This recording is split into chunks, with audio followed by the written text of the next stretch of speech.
People, are we audible? Are we visible to all of you? Can I have some yes or no? Any yes, no in the text section? You can type yes or no if we are audible and visible.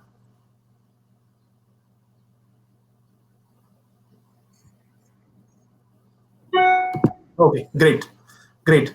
So thank you, people, for joining us. You know, I hope all of you are keeping well among these tough times, and it's almost a month now. We all are locked down. Continuing with the series of sessions where we are trying to bring different perspectives from the people who have been in the ecosystem for a long time and probably who had a good, decent experience to share with us. So today we have Mitesh. So Mitesh is co-founder of Inflection Point Ventures. The good thing about the special thing about Inflection Point and Mitesh is, when most of the VCs have stopped or they have taken a back foot on the new deals coming in, IPV is equally active. They are equally aggressive about investing in the new deal flows. Uh, Mitesh's experience lies with, he comes from a chartered accountant background and has headed some of the headed finance functions of some of the aspired startups from the Indian ecosystems like Ola and Book My Show.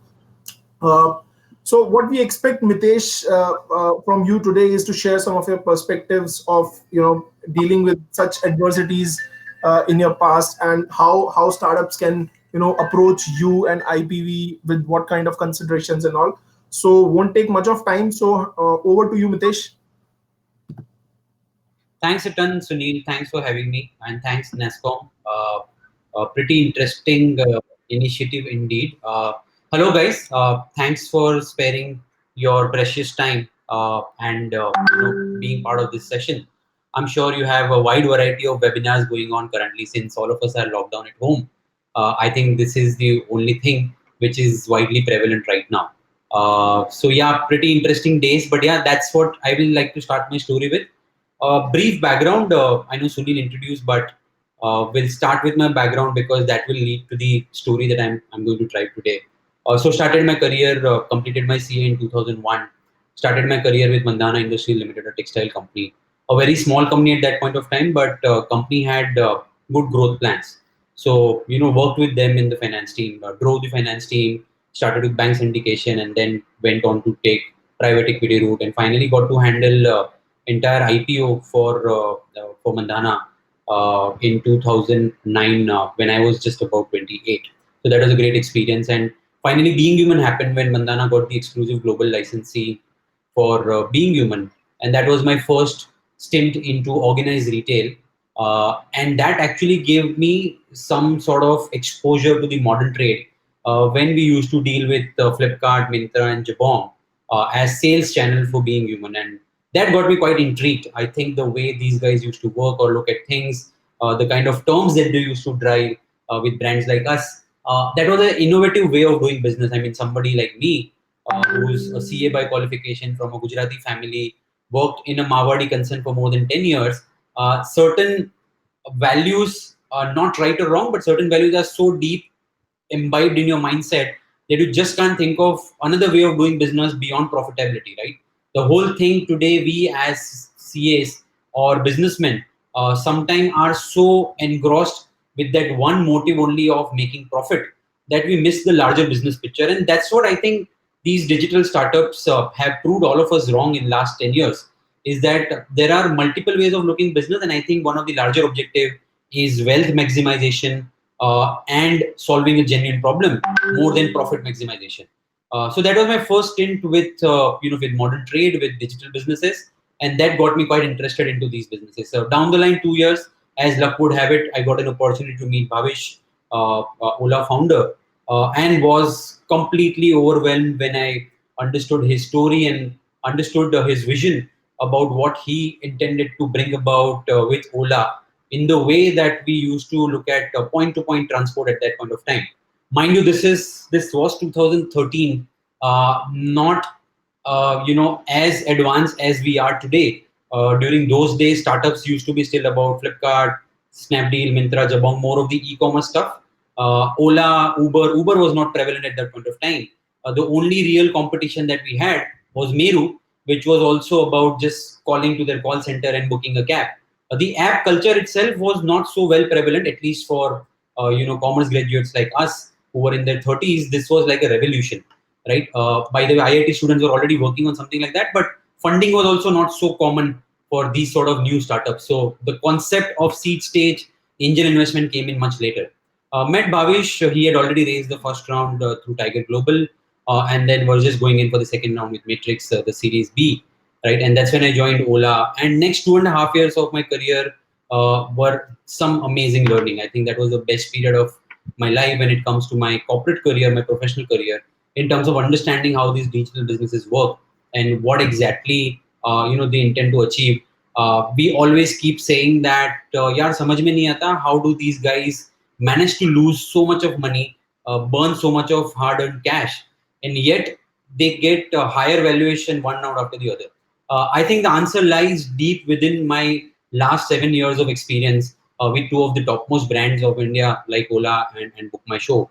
And that's what, I'll try and share some of those instances here and would love to take question answer from you. So we'll try and make the session interactive. Do raise your hand. Do try and ask a question if at all you feel like asking. So with Ola, started with one category. We were present only in 3 cities. A small team of 150 members. And the next 2.5 years showed tremendous growth, where I raised about $1.5 billion for Ola itself. Got the valuation from $30 million. When I left, it was $5 billion plus. We were present across more than 12 categories, including Ola Sedan, Ola Prime, Ola Mini, Ola Cafe, Ola Store, Ola Fleet Technology, which was the leasing arm of Ola, Ola Money, which was the prepaid wallet, the semi-closed loop wallet, and many more such instances in the pipeline like Ola Shuttle and Ola Bikes, which were the taxi, which were the shuttle category and the bike taxi category. So have had phenomenal experience, success in learning, and a different mindset about how do these young founders go about their business, how do they go about building a business which is not only based on investor money. I mean, some of them are actually misguided in that sense that the success of a business is when you are able to raise your next round of funding. That's completely incorrect. And those guys are actually the one who are paying the price in these difficult times. And that's the topic of today's discussion when we are talking about continuing with fundraising in tough times. I think business is not only about fundraise. Business is about taking that initial capital. More than that, learning with each stage of capital raise and growth, and make the business self-sustainable. So the digital businesses and the normal traditional businesses, at some point of time they have to converge, where even the digital businesses have to have a path to profitability. And that's what we did at Ola, and all the more case now with Book My Show. So joined Book My Show later in June 2016. Already a profitable company. Different set of challenges over here because we were used to a monopolistic, so to say, a way of doing business. When there were no other sites where you book your tickets, your online entertainment needs were completely catered to by Book My Show, with a distant number two, number three player. But around the same time when I joined, we got a mammoth competitor in the form of a horizontal platform, one of the better known platforms in India, I won't name them. And they actually got us working. They actually got us thinking. They helped us expand our vision. And most importantly, they helped expand the use case of online ticketing in India. So we realized that it was actually better to have a competition with which we are now fighting the demons of offline ticket booking. So we realized that the competition for us is not actually anybody else who's doing online ticketing. Competition for us is box office, where people need to, come out of that mindset that the ticket booking through box office is an expensive, is an easier mode of booking, and booking it online costs you the online convenience fee and has its expensive. So the competitor, along with us, we did some great stuff, and we finally prevailed, where we took some market share away from competitor again because of a better product, better UI UX, a good tie-ups with banks, credit card companies, wealth management firms, UPI platforms, where ultimately user also get to benefit by using these modes of payment, and ultimately the unit economics also used to work out very very well. With Book My Show also, then we did a lot of other things, moved beyond the case of online ticket booking, and today we are a whole full-fledged entertainment destination where it's not only about movie ticket booking, it's about booking tickets for your live events as well as we organize live events also. So now we wear the hat of a promoter and we bring these live events directly to you in the capacity of a promoter. When we curate these expenses based on our mammoth database of last 12 years of customer taste and preferences and the light entertainment avenues and the corresponding price points. So that's what a Book My Show drives value for this. Now, with this background, I come to the final part, Inflection Point Venture. So during my journey of this last 7 years of working with prominent brands, prominent digital brands in India, I got not only to understand the mindset of the founders and how this digital economy is changing, how India is evolving rapidly to pick up the change, moving from offline to online businesses. I also got to interact with a lot of young founders. Given my background, there were a lot of inbound interest with startups as to, they were looking for mentoring, they were looking for funding. Now, with the thought process, we already had a CFO group. Me and my co-founders Vinay and Ankur, we were already part of a CFO group called CXO Genie, which we were running to solve our CFO related finance discussions and strategic discussions and all. Given our background and given the interest that startups came with in terms of looking for funding, we said that why don't we institutionalize this setup and create a new platform which help these startups meet our CFO friends, right? So the problem was genuine. Startups wanted money. Startups wanted something more than money. They wanted guidance as well as mentoring. And CXOs, they had capital, but they were not so well equipped to evaluate a new form of investment like startup as to how do you evaluate startup, whether it's a good investment, if it's good at what value it's a good investment. Finally, when do you get exit? What sort of rights you should have? What sort of responsibility you should drive? And how do you keep engaged with these startups? So that's something that we tried and solved for them through the means of this platform, and that's how Inflection Point Venture got set up in early 2018. Initially, the idea was to drive it as a unique initiative and largely to help our CFO friends. We started with a modest base of about 80 members. Soon we realized 6 months into our journey that I think this can really become a huge, huge, huge initiative. Given that the founders' feedback to us was that while there were a lot of other VCs, micro VCs, angel investment platforms, which were ready to give them money, but what they lacked was a transparency in processes.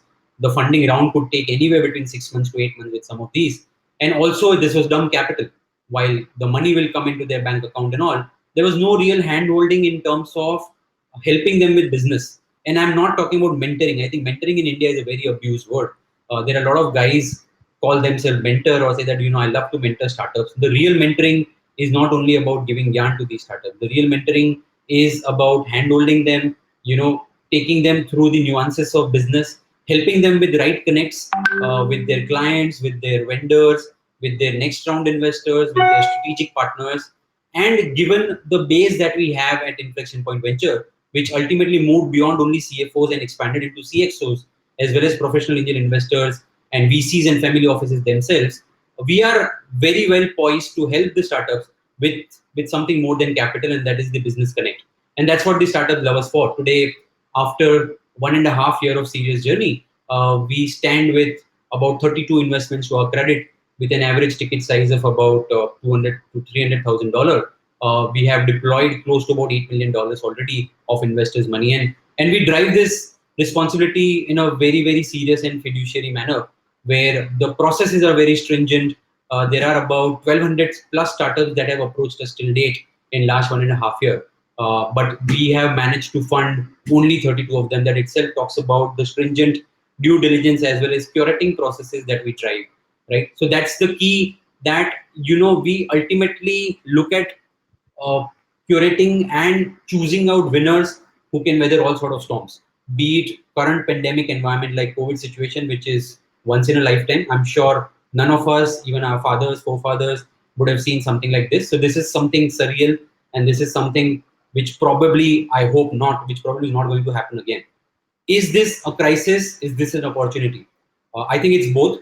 But the fundamental of investment at Inflection Point Venture is that you pick up winners and, more importantly, founders. Mind you, for us, investment decision is 65% founding team and 35% about their unit economics, about their sector, about their operation skill, and about their execution skill. But if founding team is sound, they can change any adversity into opportunity. That's what I've learned over my career. I've seen that with Book My Show. I was not there with them, but Book My Show, while this crisis happened and I was slightly intrigued and kind of getting worked up, I walked up to Ashish, our CEO, and he was very relaxed. And I just asked him that, look, what kind of gives you so much of comfort? Today, practically, we have zero revenue. All the cinemas are shut. Live events are not happening in the country. So, what is it that gives you so confidence that you are so relaxed?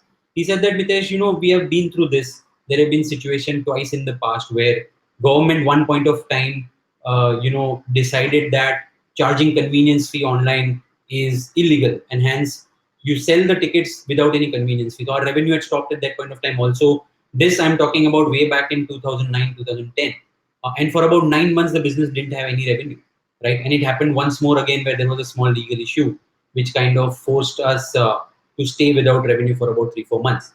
But on both of these occasions, the way the founding team and the senior team at that point of time went about handling the business was commendable. The business itself was built in such a way that customer loyalty was never lost. So the customers who were earlier booking ticket with us never lost touch of Book My Show, given that the brand recall value is highest and people still love what we offer in terms of UI, UX, product, and the wide variety of choices that we do. Even today, I'm not sure how many of you seen. While there are no movies to be seen, there are no cinemas present on the platform. We have launched something called Live from HQ, where you are able to consume your events online, register for the events online, and the artists will perform at their home places, which you can consume online. So, idea is keep continuously engage with the user, understand his mindset.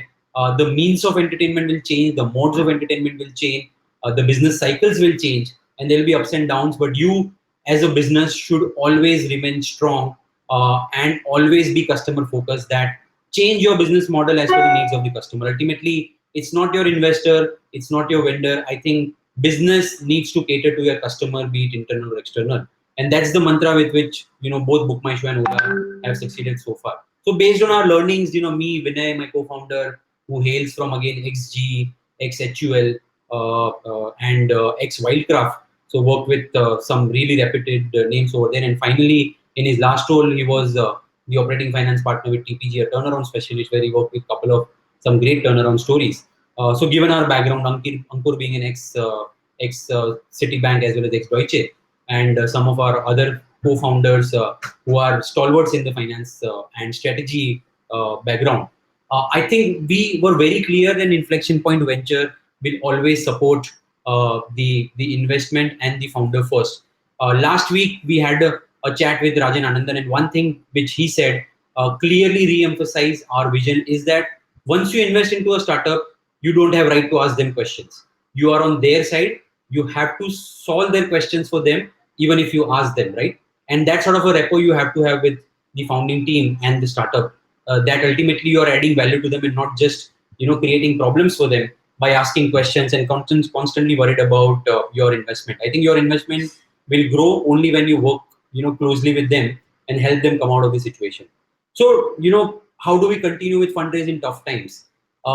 When the situation happened mid of March, we were also kind of contemplating that how do we tackle with this situation?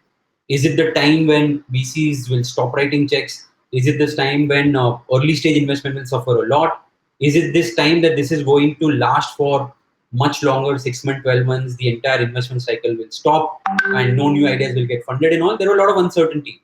Eventually, 2 weeks into this crisis, we realized that I think there is not a single formula or single answer which fits all. Like all of us have seen, there are certain ideas and there are certain startups which are doing well even in current times. Take for example e-gaming, right? All of us have taken to e-gaming. Earlier, it was only restricted to the college going students and all. Now, a lot of my friends, even with the age group of 30, 40, they are also playing e-gaming and all. Content, the largest beneficiary of this lockdown is the likes of Hotstar, Netflix, Prime Video, Z5, and all such other content platforms where they have seen probably growth in their traffic or subscriber base more than 3x, 4x in last shorter time period than 1 month. Education tech, edutech is something where all of us worry about our kids getting restless during this time, how much they play. There is something that the learning should continue. A lot of edtech platform have really been aiding this problem of ours. and kind of helping us with that. So edtech is something which is going to be the new normal, as I feel, right? Students are so comfortable, teachers are so comfortable. We have taken out that angle that how to waste commute time, how to kind of solve for that. EduTech really provides for that. I mean, practically sitting here, we are able to work, if not as efficiently, but almost with equal efficiency what we used to do in office. So I think this lockdown or this pandemic, I can't answer how long it's going to last, or what time it will take for us to come out of that and begin our normal life. But one thing which I'm sure about is that a lot of myths are going to get busted. There is a lot of behavioral change that this pandemic will drive, which includes all of us have been in home, and as I said, we are still working at 85 to 90% capacity. I mean, I'm working from 10 o'clock in the morning till 8 o'clock in the night, with back-to-back meetings and calls, right? And we are able to still work, while the business is right now not there for Book My Show, but we are still working on a lot of new ideas. Likewise with Inflection Point Venture, there are a lot of startups who approach us. We are evaluating a lot of ideas and still looking at funding them with equal efficiency as we used to do it in the past. The key is to identify the winners as to who are the entities which are going to weather the storm and going to come back stronger out of their experience, right? Identify the entities which have the right unit economics, right? Some of them might not be able to do business or grow right now, but as long as they're able to bring their burn down and sustain during this crisis. See, every entity has to believe that there is something more to survival than fundraising, right? Fundraising is always good, it helps in growth, but at the same time, you have to have inherent strength in business that should keep you afloat for at least next 12 months, right? Any business cycle will evolve over a period of 6 to 9 to max 12 months. As long as you have money in the bank for next 12 months, I think you are sorted out. There is nothing that you should be worried about, right? At the same time, you keep innovating, keep challenging your own fundas, keep challenging the legacy thinking, and come up with new ideas which the businesses will like. So we see all the grocery delivery businesses flourishing, food delivery businesses flourishing, online entertainment doing well, edutech doing well, gaming doing well, online pharmacies. Imagine something like e-pharmacy, which was questioned at least 5 to 6 months ago with Supreme Court ruling and High Court rulings. The business model itself was put under question. Today, it's the need of the hour. The entire online pharmacy business is thriving online. So this is how what we call it. This is like a Paytm moment. Demonetization happened. Paytm capitalized on it, and today we see where Paytm is. This is like the Paytm movement for a lot of our startups, a lot of our investee companies, as well as the ones that we are meeting right now. And hence, we are pretty excited about this time. No exaggeration, but I think some of the great startup stories have been created in the meltdown of 2008. Pinterest or Uber or some of the other stuff that have been created during this time when the chips were down. So I remember great Warren Buffett saying that when everybody around you is greedy, then be fearful. When everybody around you is fearful, you should be greedy. And that's what I have been following. That's what I have been imbibing in my mindset as a startup investor. I started my journey as an investor way back in 2000, 2015-16, and so far have done 40 plus investments. Both in my individual capacity as well as through Inflection Point Venture when I founded it in 2018. So it's been a great journey. I've come across various sorts of founder. I've come across various sort of stories. Not that I'm perfect, not that I've taken all right calls. Out of the 40 investment, at least 5 investments I've written off already. So it's not that you are always right.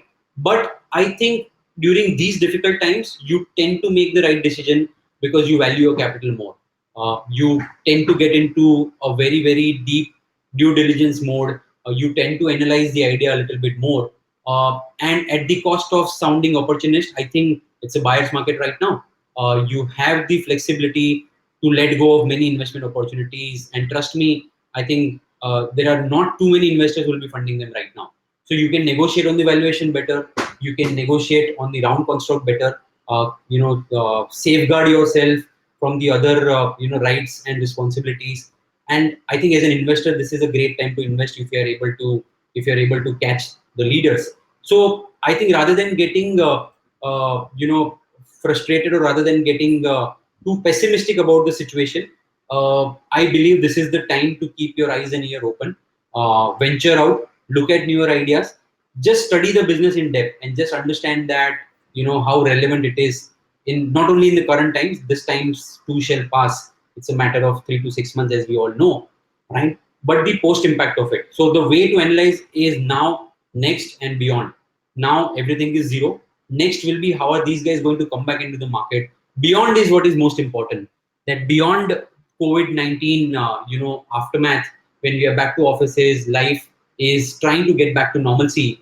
What are the behavioral changes that will happen, and how a founder or a sector or a startup is able to capitalize on these changes and drive their business and drive this to their advantage? That's going to decide the next lot of winners, right? We have all seen that. I don't know whether you know, Flipkart was not started what it is something today. Flipkart was started as an online bookstore, but due to the dynamism of the founder, it is what it is today. I mean, they grabbed on the opportunity, they saw the use case, and that's how they pivoted their business model. Same thing with Ola. Bhavish and Ankit actually started Ola as a cab rental company when Commonwealth Games were happening in India. And that was the whole idea, that we should be able to serve the tourists. Very soon they realized that the actual use case or the actual pain point was point to point travel. And Ola app was developed, the MVP version, the proto version was developed overnight in Bhavish apartment here in Mumbai. So great ideas have been born during times like this, when either the external environments are tough or founders are struggling with capital. I mean, as we say, necessity is the mother of all invention. This is probably a period of necessity where you really need to do deep thinking, understand the environment better, understand the external challenges. Look, you can't change the external environment.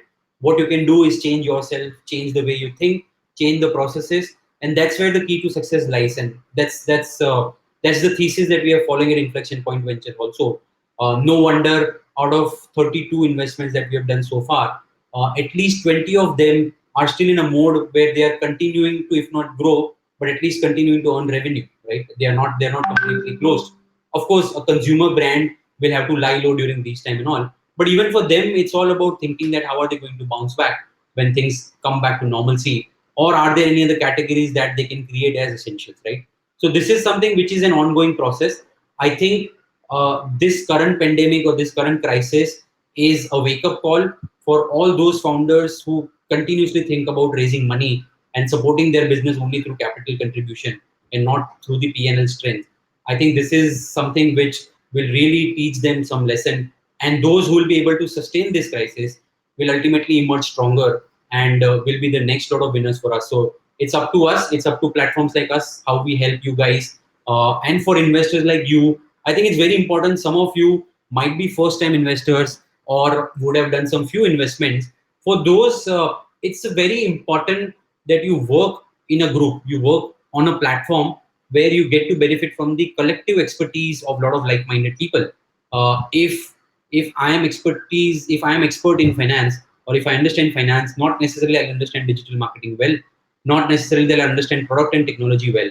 And today's startups are all about superior products, superior technology, superior execution skill. I mean, I would be talking to at least 3 to 4 startup founders every day. And trust me, ideas are dime a dozen. The kind of ideas these young kids have, these are just phenomenal. But the key lies in execution. Ideas, probably everybody on this call will have 2 new ideas in our mind as to how we can solve things around us when it comes to our daily life and daily problems. The key lies in getting together the team that has the passion and the know-how to work towards solving this idea, to develop the tech product ready for it, which is scalable and which is not very capital intensive, and then work towards that and execute it, convince the investors. To build a startup itself is a task, right? There are so many stakeholders that you have to work with, create team, get investors confidence, get clients, get vendors, retain them, acquire new guys. It's like running on a treadmill. Every day is a new challenge, and every day you keep coming up with new ideas.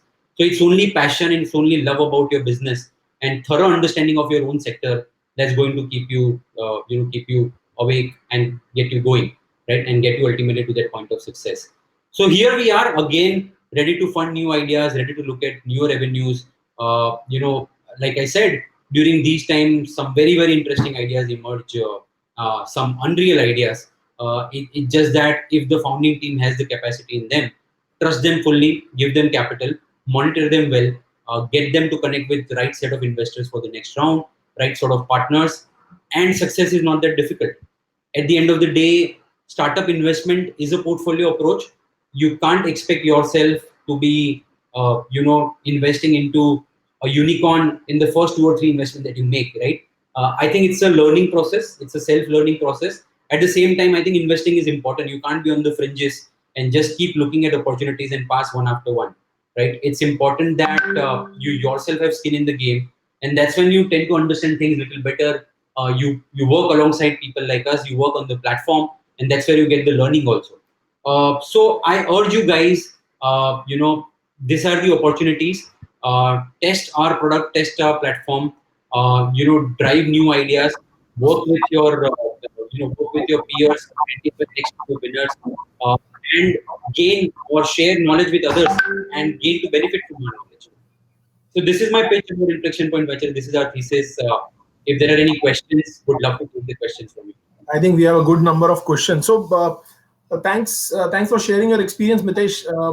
So, one question which we very frequently, come across, and we all of us would like, because by the way, most of the audience today is from the startup side. So, Great. so all of us would definitely love to understand that, now you represent a network of qualified investors. So how is it different today when we are reaching out to an investor? What's going in their mind? How are they looking at the deal flows which are coming today than it was coming 3 months back? How are the things changing at that end?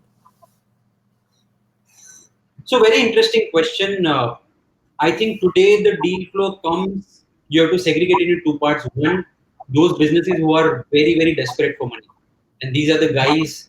Unfortunately, they have been in the market for past anywhere between 2 to 6 months. They were anyway in the fundraising mode, right? Hey, can somebody unmute? Sunil, can you be mute? I think it's echoing. Am I Yeah, audible? yeah, sure. Yeah. So I Yeah, it's was saying. audible. Sorry, you were saying something. No, please go ahead. Sorry. So I was saying there are guys or there are founders who unfortunately have been, on the fundraise mode for past 2 3 months. For them, timing could not have been, much longer. This is not a great time to raise funds in the market. At the same time, like I said, is relevant in current time. If you relevant in the current time, if you can do something which is directly related to COVID or healthcare, I'm going to mention about healthcare. In fact, in an industry as an industry which is benefiting out of this, we have invested across three stories in healthcare, and all of them are seeing at least 2x growth in their business month on month basis.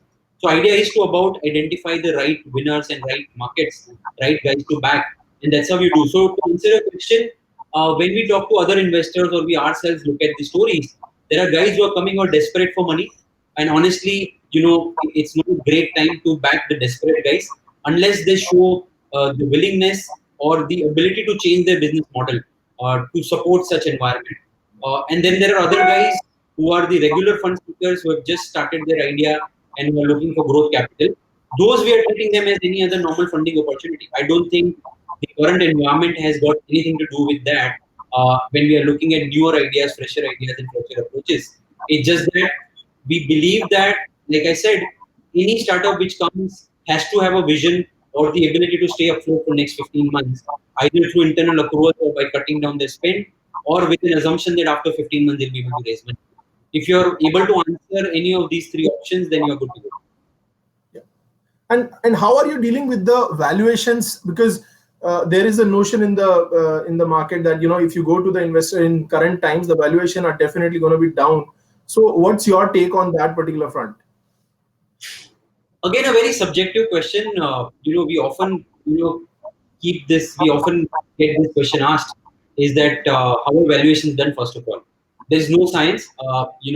There are certain formulas where we look at the multiple of GMV, multiple of revenue, and all those things. I think one key thing during these times is what we focus on is, rather than handling too much on the valuation, make sure that you are not giving him an unnecessarily high valuation. At the same time, there should be enough skin in the game for the founder, not to dilute beyond a certain point where he loses interest in the business, or not that he's just trading on the equity and getting as much funding as possible from the market, just that he's not worried about dilution. So I'll be wary of founders who don't care about equity, who don't really value their worth or value their equity. But I will like founders, I will support founders who are open to discussion around valuation. At the same time, I think we'll have to be fair to the ideas and to founders. Look, times are these where multiple should not question the multiple of the business. You should question the fundamental of the business. You should question the stage of the business at which it is. You should question how the current times are impacting the revenue earning capacity or stability of the business. For me, if I was valuing a certain business at 3x multiple earlier, I will still value it at 3x only. Not just because timings are bad, I'll try and take advantage of the situation. I think this is where, look at it from founder perspective also. It's not only one way traffic, it's not only you choosing your founder, it's the founder choosing the investor also. Today, he might not have choice or flexibility of choosing amongst 10 investors. It may be restricted to only two or three. But tomorrow, the same guy is going to get bigger, right? Tomorrow, the same guy is going to get out in the market and spread word about yourself. So it's very important that you support ideas, you support founders at right valuation even during these times. Okay. And any specific suggestion on do's and don'ts for people who are going for fundraise today? Well, I think they remain standard. As I said initially, some of the do's are is that go in the market for funding only when you see a very reasonable ask, only when you see that the funding is going to help you either in your growth and all. Otherwise, idea is to not just go in the market and talk to each and every investor. Go with a strong story, go with strong conviction. Do not sound too desperate. Do not sound too hungry for the fundraise. Investors are looking at founders, like I said, who are not coming to them with an idea or desperation for fundraise. They will like your story. They will like your attitude. They will like your understanding of the business more than your fund requirement. I get put off with founders who immediately start with their first line is that we are willing to dilute 25% in our fundraise ask is 5 crores.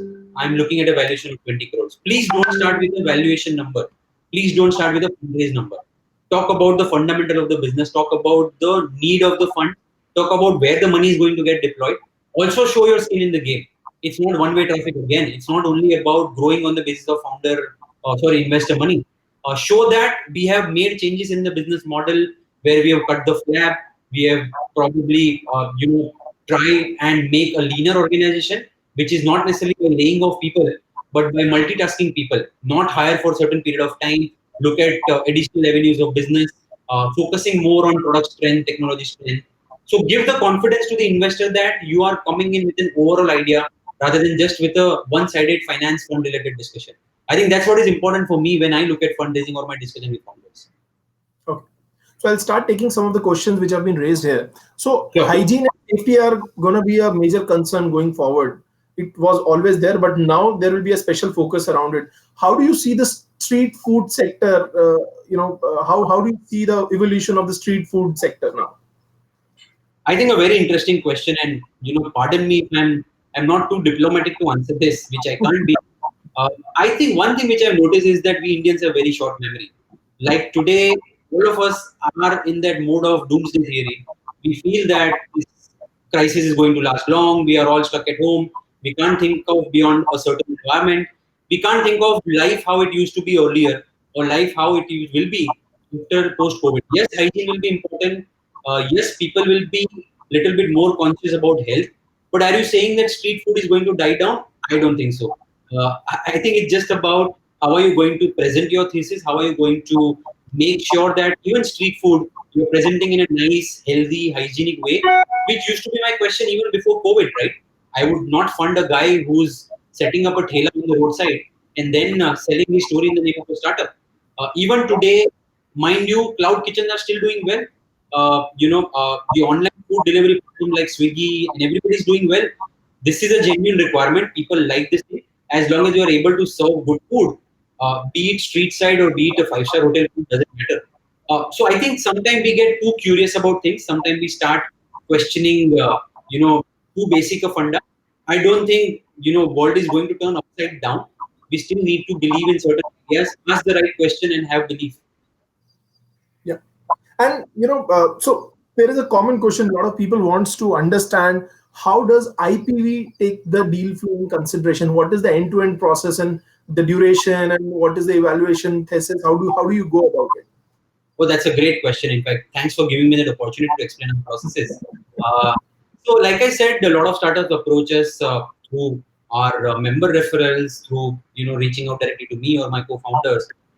We have a process where we first test it for initial clearance. Is the founding team good? Is the idea solving a genuine problem? And is the unit economics in place where today they are not monetizing, but at least the product is ready and they'll be at some point of time, the customer or vendor will be ready to pay a price for this startup to make their revenue. As long as these three questions are yes, and internally with us and with our support team, if we get 60% go ahead that this is an idea that we can present to our investors, we take it to the next level, where the founder presents his pitch call over a Zoom call again to our large base of investors. Post the call, which is a mix of again a pitch by the founder and question answer by the investors. Post the call, there is a feedback form which is circulated to the investors, and based on the feedback form, response which we get from the investors, if there are 60% or more investors are saying that I think this is an idea which is feasible, plus our own due diligence, which we do a stringent duty over next 2 weeks, where we look at the market landscaping, we look at the competitive scenario, we look at the founder background in deep detail, right? Going back to his college days, talking to his colleagues, talking to his previous employer, talking to his previous co-founder, if any, and understanding his passion, his integrity, and his acumen, his business acumen. These are the three most important things. So we do that background check, and finally, in our group, luckily, given that it's a group of CXOs, we have a lot of subject matter experts. So we involve the subject matter experts. We talk to the clients or vendors of the startup. Based on all of this analysis, if we feel that it's a fundable idea, then we go to the founder saying that look, there is a deal in place where we can fund you. Now let's talk about the valuation. We feel that for this sort of a startup at this stage, this should be the right valuation and this should be the right dilution. Accordingly, we take it back to our investors, and then the post-investment support process works where we issue a term sheet, we sign on the SHA, we negotiate the SHA and sign it. And then the post-investment support start where we have our monthly call with the founders. Once every quarter, founder himself does an update call with the investors, and we have a cycle of VC Connect program in a year where across Mumbai, Delhi, Bangalore, we get VCs and family offices to meet with our investors for the next round of fundraise or for any sort of funding requirement that they may have. So it's a robust end-to-end process which is well documented, which is well defined, which is very transparent for the founder also. I see a couple of our investing founders also on this call and some of the new founders, probably they can vouch for it, is that to the founder there is complete clarity from the time they approach IPV. Within 8 weeks, we assure them like money in the bank, right? And that's what founder values the most rather than going to some other group which makes them go around India and present to multiple set of investors, having to solve them each and individual small queries. Rather than that, we put everything in one basket. We cover everything, all the questions by the investors in our due diligence, and finally answer them in our investor call. So the approach is completely different. It's much more cohesive and it's much more transparent. It helps both the investor as well as the founder. So, Mitesh, in recent times, we have seen, a lot of time what happens is founders being founders, many a times we are very much excited about the valuation part, and uh, we are seeing that when the other side we are seeing Chinese investors, the valuation is seen as these guys are known to give a higher valuation to the startups, and that's not seen very well in the Indian ecosystem.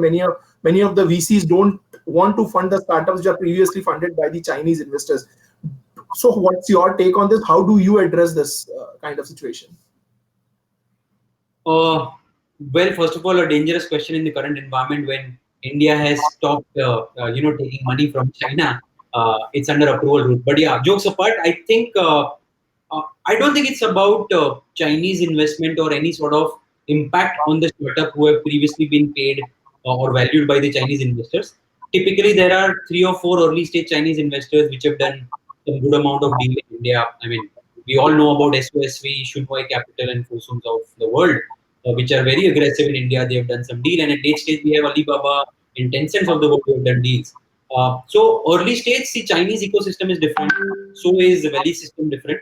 But I've seen that these Chinese investors are also very, very cognizant of the fact that valuations have to be driven in a certain way, and the valuations in India are different than valuations in China. So even if some of them pays a little bit of higher valuation in the early round, it gets corrected in the next round or when the startup goes for a series as sort of a fund, and when it talks to Indian VCs or some of the Silicon Valley based VCs. So I'm not too much fussed about the valuation story which a Chinese investor will be able to drive. I think as long as the valuation is justified for us, it's good.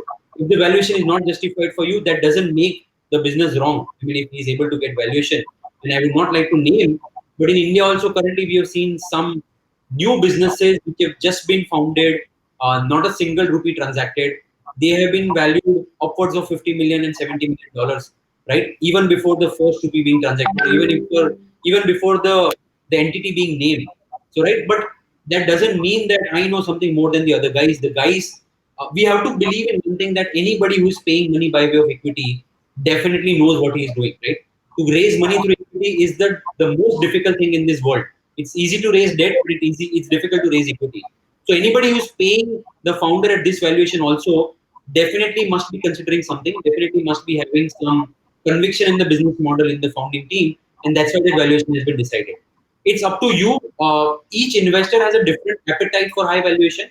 Personally, at Inflection Point Venture, we believe in the right valuation, but for the right founders and the right stories, I think valuation is something which eventually gets anyway rewritten when it goes for the next round of investment. I would not mind paying the founder maybe 10-20% higher valuation if they are going in the right direction and they are solving the right problem with right unit economics. Okay. And a very common question which founders are always, raising: what is the right time for raising funds? When should a founder should look for the funds?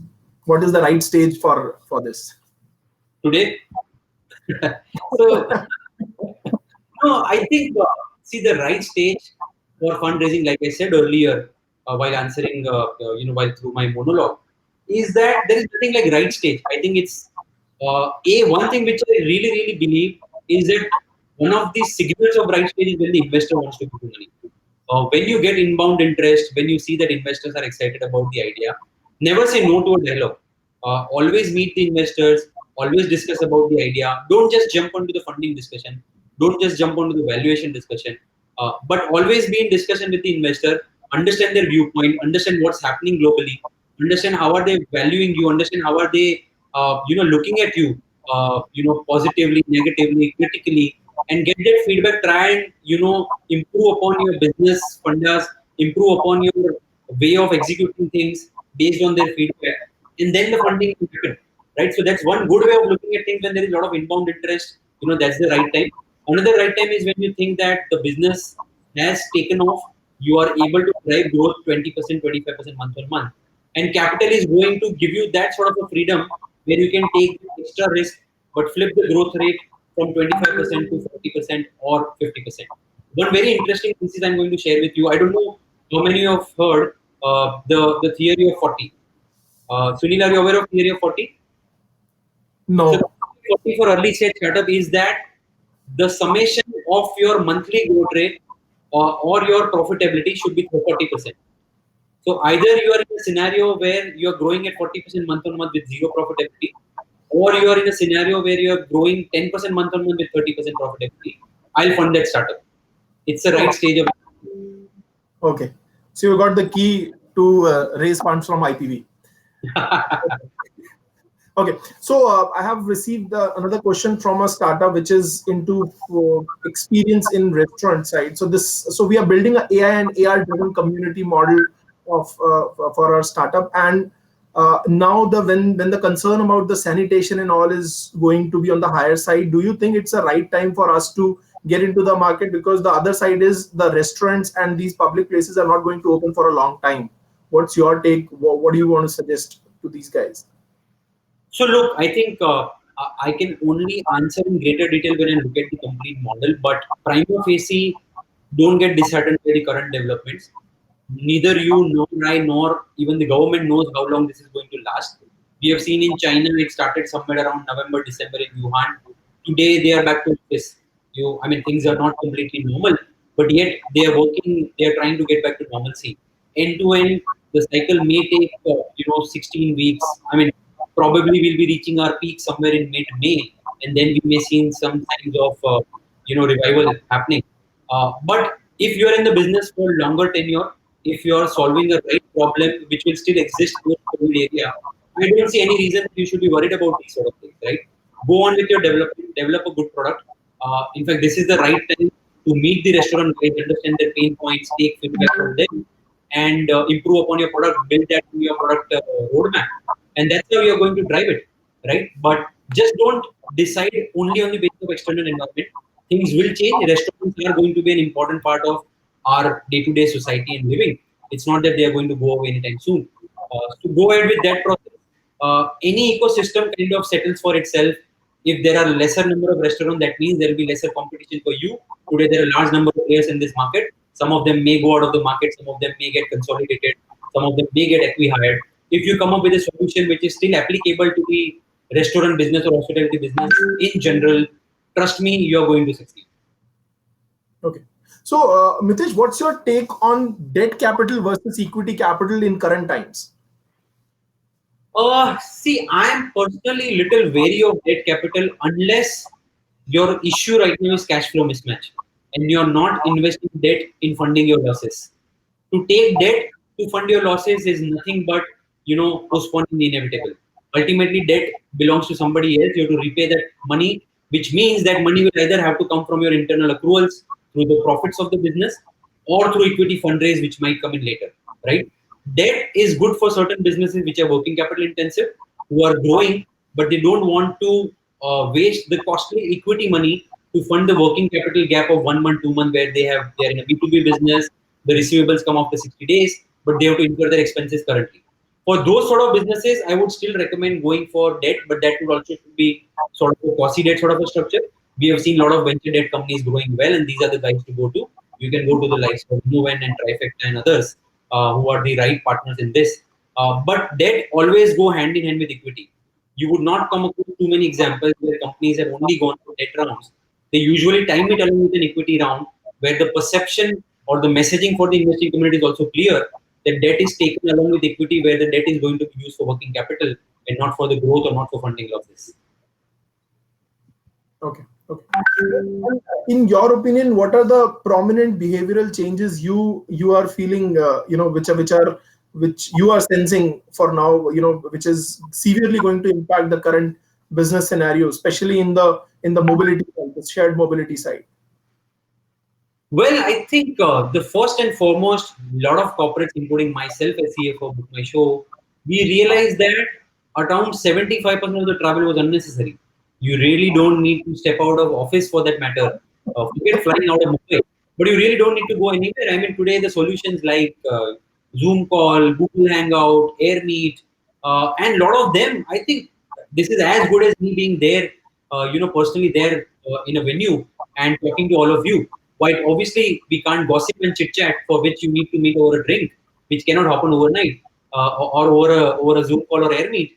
But I think anything relating to business where it's a discussion can easily happen over virtually, right, or from remote places also. So that's going to happen where companies are going to cut down on the travel spend a lot. At individual level, I think we are going to see that it's not impossible to live without your Friday night party or Saturday night party. It's not impossible to spend money in that expensive restaurant or go to that expensive pub, right? But don't give up on movies, please. You still have to watch movies every weekend. I have to say that. So that is essential. That is necessity for you. But yeah, I think a lot of behavioral changes, jokes apart, today all of us are consuming entertainment online. Even TVs have a lot of new episodes. So TV serials don't have really new episodes where they're just showing reruns. And OTTs with their wide inventory and dictionary, they are able to drive this need. So a lot of things are going to be questioned. A lot of things are going to get changed. The way we travel, the way we consume our entertainment, the way we look at savings, the way we look at investment, the way we look at banking. A lot of things are going to happen. I think probably, if you ask me, I think we are only halfway through the journey. Once we are out of the health impact of this, what will be important is to see the economic impact of this. Right? There have been a lot of businesses, airlines are suffering from great amount of inventory loss and operational loss. So is the entertainment sector, so is the hospitality sector, so is the travel sector. So a lot of these things will have to settle over a period of time. Fintech, by the way, fintech is going to take a major beating.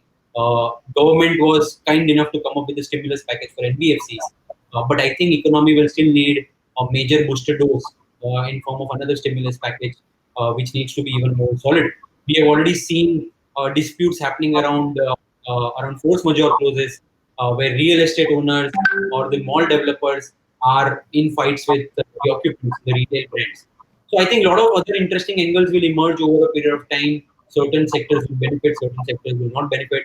But I think what's important for us is to, like a corporate would think, or the advice that I have for a startup is that be sure that you have enough fuel to keep yourself or your family going for next 12 to 15 months at least. You have to keep yourself immune, not only in terms of health, but also in terms of your financial stability. So, do you think the good time for the cybersecurity guys is coming now? Because these guys have so this cybersecurity, is one of the most less talked about sector. You think going forward, the situation is going to help these guys? Well, I think they always had a good future. They were always working, especially for very advanced, digital businesses like Ola and BookMyShow that I have been part of, or some of the other startups that I have invested into. They have never undermined the need for cybersecurity. Imagine the kind of throughput that is being transacted completely online. It's not even funny. So cybersecurity with all your PCI DSS compliances, all your forensic audits, all your health check audits has always been there. So these guys maybe will get more recognition. They will get more talked about in the current environment. Business potential was always there. Maybe some of the SMEs and MSMEs, if it's happening at the right price, they will be their new clients and they will look at these areas to explore. Yeah, so the way this ecosystem is evolving, I think most of the things are going digital after this COVID thing. So the more data is being produced, the more these guys will have to flourish. Great. Absolutely. So thank you so much, Mitesh. We had a great discussion with you. I am sure people have enjoyed it. People have got the answers to what they were looking for, and I assume you also enjoyed this discussion. So before closing this, would you like to share one last suggestion to these guys? Because most of us are founders. 90. I can clearly vouch for 90% of the audience today being from the startup founding side. Sure, sure, sure. No, so thanks for having me here. For you guys who are looking to raise funds, do write into us at funding@ipventures.in. That's funding@ipventures, Inflection Point Ventures.in. Send with your deck, send along your deck and a short summary, a brief background of your business and yourself, and the team will get back to you. Do reach out to me also on Mitesh@ipventures.in if you have anything or any sort of query, and we'll be happy to help you at a mutually convenient time. Like I said, just to re-emphasize, I think two or three good learning. I think never take yourself for granted. Your success today or your failure today is not a testimony to future. Don't generalize things. Every day is a new day. Keep reinventing yourself. Have faith, have belief.